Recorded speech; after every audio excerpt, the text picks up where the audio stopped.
Bismillahirrahmanirrahim. Allah Azza wa Jalla dan Rasul sallallahu alaihi wasallam tidak melarang seseorang untuk berhutang. Namun sira muslim hendaknya mereka berhati-hati di dalam permasalahan hutang. Jangan meremehkan dan anggap sepele tentang permasalahan hutang. Hutang ini adalah perkara yang besar di dalam Islam.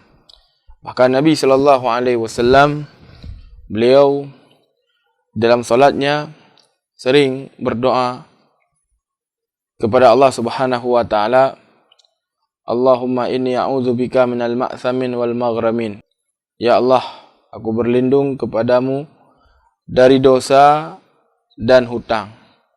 Para sahabat Rasulullah sallallahu alaihi wasallam sebagian mereka bertanya, "Ya Rasulullah, pujud rona sering nilai Allah Azza wa Jal agar Allah Azza wa Jal menjauhkan engkau dari hutang." Maka Rasulullah sallallahu alaihi wasallam kemudian beliau menyebutkan, "Annar rajul," sungguhnya seorang, "idza gharima," apabila orang berhutang, "fa hadatsa fa kadzaba wa wa'ada fa akhlafa," maka orang tersebut ketika berbicara maka dia berbohong. Kemudian apabila orang tersebut berjanji maka dia akan mengingkari. Jadinya di antara efek sira urang ketika bermudah-mudahan untuk berhutang. Jadi yang terjadi adalah terkadang tiak tu ngepeng, orang tersebut dia berbohong. Terkadang kepegah mesti pajan lencok peng tengah. Pas tengah kah nak peng.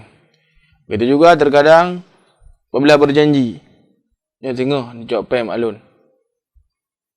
Maka apa saja tengah kahana.